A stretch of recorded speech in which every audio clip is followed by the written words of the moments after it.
Okay, hello and welcome to the first of a new ROG YouTube series where we're going to be interviewing some of our wonderful astronomers here at the observatory. And the first person that we've managed to entice to do this, to be our guinea pig for today, is Bryony Lanigan, our Astronomy Education Officer, recently promoted. Congratulations on that. Thank you very much. Bryony, thank you for being here. No, thank you very much for inviting me and allowing me to be the guinea pig, as it were. Well, thank you for doing it. So, we can tell fairly quickly from your accent that you're not actually from the UK. You're in fact from... I'm from Australia, yes. So, yes, not the UK, not America, not Canada, Australia. Yes. Yeah, I have family here. Sort of halfway I ended up moving here in the first place. But yeah, I did grow up in Australia, spent my childhood there, university, all of that.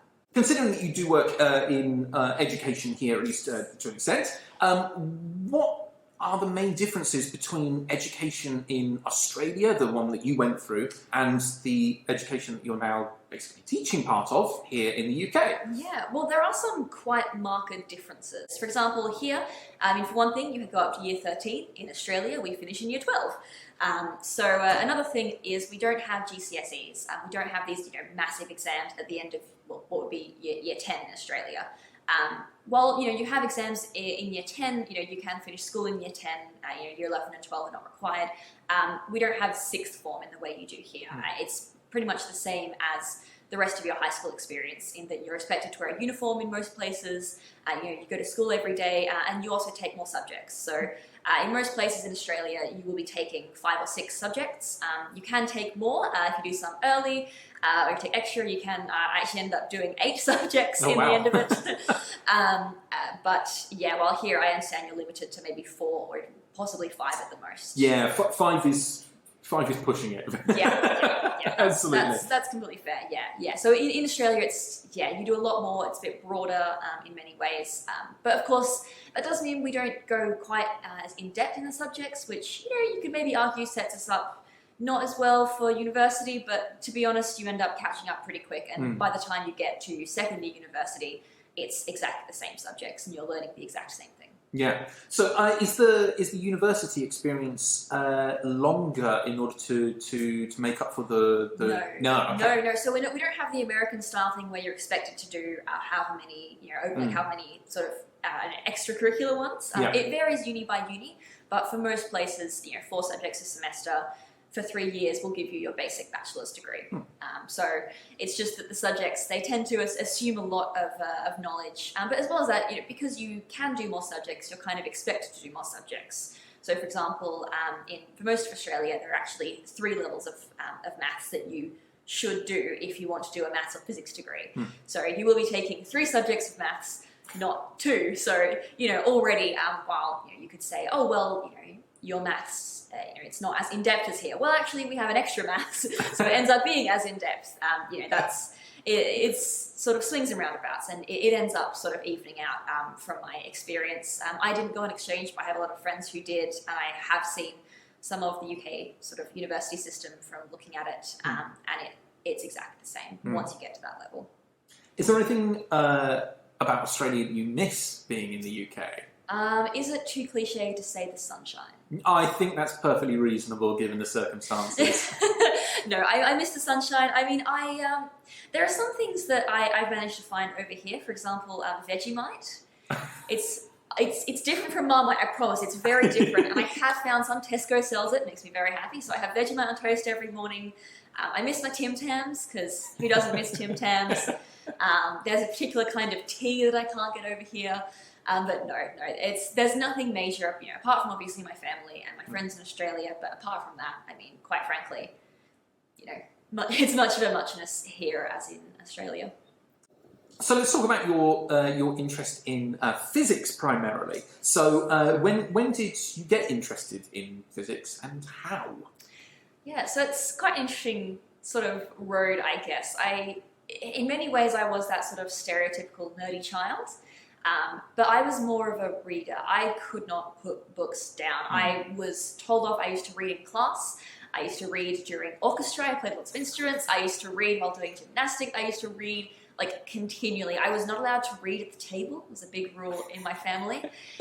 I was a massive reader. And so I sort of, when I was younger, I sort of always imagined I'd go into like writing or something like that. But I pretty quickly realized that I don't have that amazing ability to create a world in the way that I love to enter into a world, but I can't create a world. It's difficult, isn't it? It really is. I absolutely fully admire anyone who is capable of that. So I always loved learning things, and I sort of just sort of figured, oh well, I'll do something. But I don't know what. And while obviously my parents, they encouraged me in science. My parents are not scientists. My mother is a music teacher. My father works in project management for water resourcing. I just sort of, for some reason, it just didn't get into my head that I could do science, that science could be my job. That just didn't enter my head until I was in year 10. And one of my friends, whose father was the dean of engineering at the local university, she came to me and we had to do this thing where we had to pick 3 different careers. And at the time, I was actually doing my schooling in French, because my school was really quite amazing for a regional Australian school that taught all its subjects, if you wish, in French up until year 10. Oh, goodness. Yep. So I effectively did what would be my GCSEs in French. So that was fun. That's how I managed to do more subjects to finish school, because I did French earlier on, because of course it's quite easy to do the like A-level French when you're already being taught everything in French. That was pretty good. But so I was thinking like translator, travel the world at someone else's expense. I don't know, like what else is there? And my friend, who was looking over my stuff, she's like, Bryony, like, why isn't a scientist on there? Like, don't you want to do science? And I was like, oh my god, scientist is a job, isn't it? Yeah, that's what I want to do. And sort of from there on, I really realized, oh yeah, I can turn that into a career. And I remember, I was in the car with my mum, and I was like, oh, so I was looking up like, scientist. She's like, yeah, that would make sense. I think she just sort of had never bothered mentioning it, because she just figured that I would have figured out that would be a good job anyway. So if you're watching this, Mum, sorry. So you translated your love of physics into a university degree, presumably? Yes, I did. So I went straight to university after high school. So I moved from regional Queensland to Sydney, Australia, which is the largest city. I'd say I grew up in regional Queensland. Before that, I was in regional Victoria. And while I don't remember seeing my first traffic light, I did go to school with kids who remember seeing their first traffic light, which should tell you something about how rural I was. And I went from quite rural place. I lived 25 k's away from the school, which is not that far for Australia, quite frankly. And then I moved into the biggest city in Australia. And I remember, at my parents' place, where I grew up, you look outside at night and you can still see the Milky Way every night. It's very rarely cloudy. I mean, sometimes it's cloudy, of course, but for the most part, you can see the Milky Way and the stars every night. And then I moved to Sydney, and I remember I was walking at night with some friends, and I looked up, and I said, oh wow, it must be pretty cloudy tonight, like I can't see any stars. And my friend said, no, Bryony, no, it's not cloudy. We're just in a city. And I think that's sort of one of those things that I do, you said before, like, well, what do I miss about Australia? This is less what I miss about Australia, more what I miss about, I guess, my parents' place in the middle of nowhere is, I really miss being able to look up at night and see the stars. But interestingly, for one of our astronomers, astronomy isn't actually your favourite part of science, is it? No, it's not. I'm shaming myself now. No. So I actually did an honours degree, which in Australia it's sort of equivalent to a 1-year master's. Mm-hmm. And I did my thesis in quantum computing, specifically quantum computing. So not quite the same stuff as what they do at Google and IBM. It's a bit different. It's working, instead of looking at supercomputing qubits, we worked with electron spin qubits. So what we could do is we could get a single phosphorus atom and implant it in a bed of silicon with atomic precision. And that was our qubit. Yeah, that was our qubit, which is something I always love to say when I used to sort of have outreach about that, was that the devices that we were working with were thinner than a single strand of human hair, more than 1,000 times thinner than a single strand of human hair.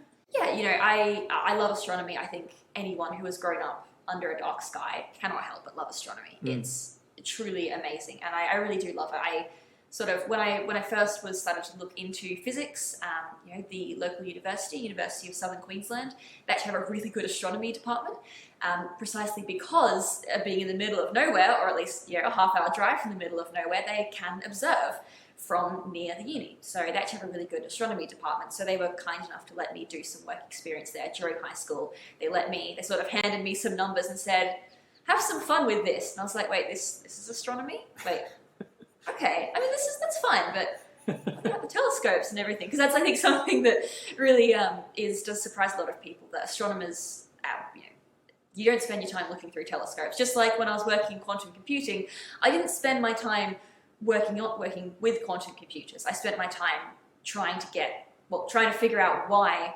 the tiny section of the quantum computer wasn't working. Yes. That's what I spent most of my time doing.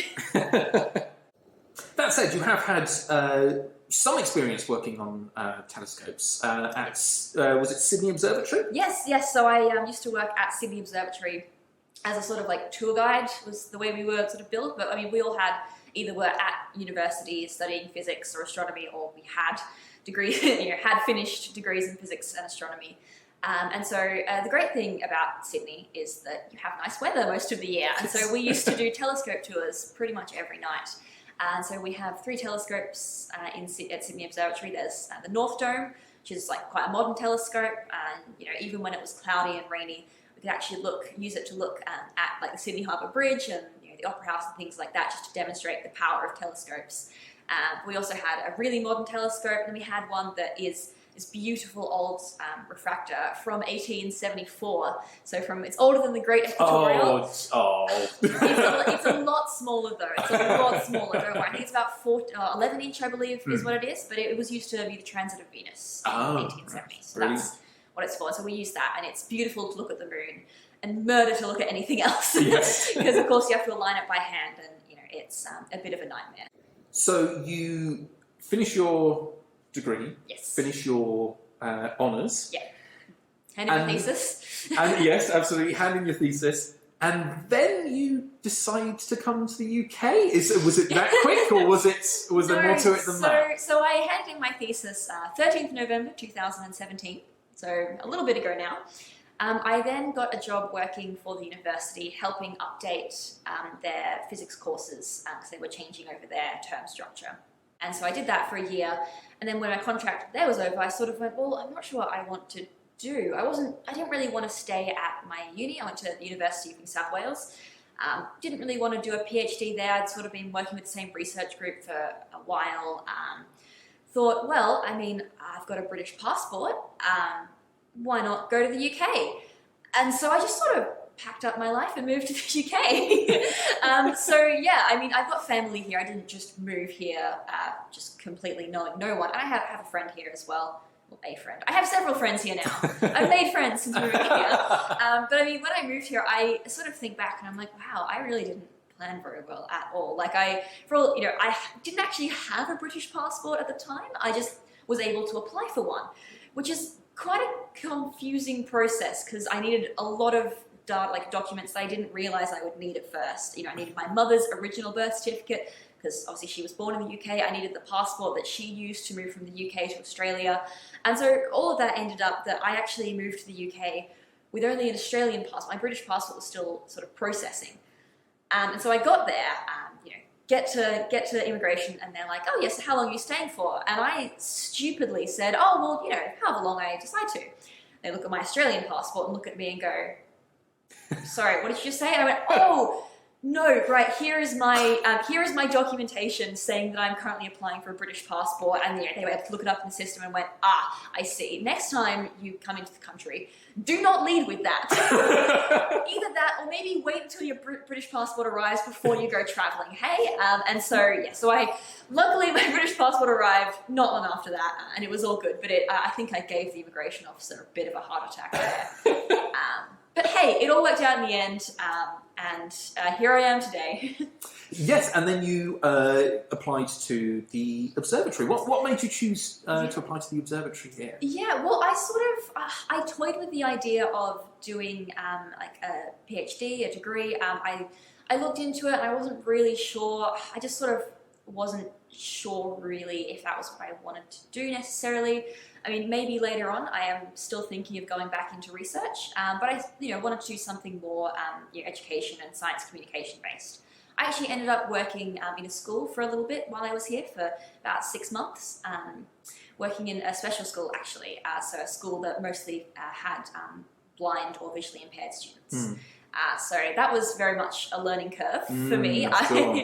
I was sort of hired on the basis of my science knowledge and the fact that I had done some education, and it was very much an experience. I mean, I got to learn Braille, which was cool. I learned a lot more about sort of how to teach children with special needs, and just in general, how to communicate science in different ways. Because how do you explain scientific concepts when you can't show people? One of my favorite moments was when, because of course a lot of them didn't know that I had pink hair because they couldn't see it. But I had one student who he was walking behind me. If you're guiding someone who is visually impaired, they hold on your elbow and they walk half a step behind you. And I had to stop suddenly, and he bumped into me and he went, "Oh wow, your hair's really pink, isn't it?" And I really enjoyed that. This kid who has a very limited field of view managed to spot my, at the time, very electric bright pink hair, which is quite fun. Well, you've been working here for about a year at this point. Now, yeah. What is your role here? Yeah, well, I started as the Astronomy Education Assistant.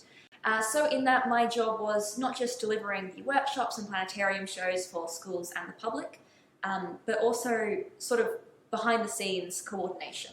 So that was a lot of the job is, if someone wants to book something for a specific group that's out of the ordinary, or helping organise some events, things like that. That's what I was doing, making sure that things were running smoothly. Now that my job is Astronomy Education Officer, it's a little less coordination and a little more sort of development. I'm doing the podcast now, which I know you used to do. Yes, I did. Yes. Yep, so things like that, helping run the GCSE course that we run here, things like that. But day to day, I think my main job is communicating astronomy in some way, shape or form, be it by writing articles, delivering workshops, making videos. But that's I guess the core of what I end up doing, and I think really what we do here. Do you have a favourite part of working at the observatory? Definitely talking with little kids. Definitely talking with 7 to 10 year olds, I would say, because they come out with the wackiest questions. They will learn a word. For example, they might learn that a neutron star is a thing. They'll read that somewhere and they'll latch onto it. And they'll ask you a really specific question involving a neutron star. Like we got one the other day that was like, what would happen if 2 neutron stars collided? And I was like, for one thing, you are 8. How do you know the word neutron star? For another thing, that's a great question. I'm not really sure. So, because there's so many things you can go from there, though. Neutron stars, we think that neutron stars, not crashing into each other, but maybe orbiting, getting close to each other, may cause gravitational waves, which is this very active part of astronomy, I really love the questions that you can get from young kids, because they really do make you pause and go, what? That sort of that sense of wonder that I think we really need to try not to lose.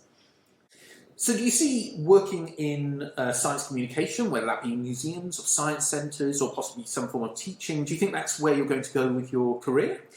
I'm not too sure. I mean, obviously I'm still quite young, still very much early in my sort of career life. But I'm really enjoying it at the moment. I'm really loving being able to communicate, but I do really miss research. I do miss it's one of those strange things that the bits that I miss are probably the bits that people wouldn't really necessarily realise are research if they haven't done it. The bits that, you come in and you go, what's happened? It's not working. It's like the fridge has completely, it's warmed up. Where's my helium gone? What's happening? Help. But I don't like that bit maybe necessarily, but I really enjoy that problem-solving aspect. The fact that every day, even though we spend, months, years even working on one problem, there's always something new to be doing about that problem. And while there is always something new with this job, always new questions, always like new ways to tell people, always new people to talk to, it is a very different job. And I do quite miss that that part of science. I do miss the research. But the big question, of course, is if you were to go into research, astronomy or is quantum computing going to hold on to you? I think quantum computing would probably hold on to me. I really do love quantum computing. There's so many questions that we have about quantum, and so many things that not so much quantum computing, but just sort of condensed matter in general. So for anyone who wants to get into physics, possibly even specifically condensed matter physics or quantum computing, do you have any advice for this budding physicist? Particularly if you're interested in condensed matter physics, quantum computing, I would say do as much maths as possible. By maths, it's not just the maths you do in high school. There's so much more maths out there that you only do at university level. I cannot stress enough the importance of maths in all areas of physics, but particularly in the quantum realms. But just most importantly, don't let yourself get too big, too full of yourself, but equally don't let yourself be torn down. That's, I think, is something that happens to a lot of people who were quite smart. They get to university, they think they're top dog, and they realise they're not, and then all of a sudden they feel terrible about themselves. But it's important to find that happy medium between thinking you're the best and thinking you're the worst. You're much more likely to be somewhere in the middle, and being happy, and trusting your knowledge and your ability, most importantly to learn, is one of the most important things to having a healthy relationship with work and physics. Bryony, thank you very much for talking to us today. We're going to be talking to all sorts of other astronomers over the course of the next few months. Maybe even we will find out some interesting things about our colleagues.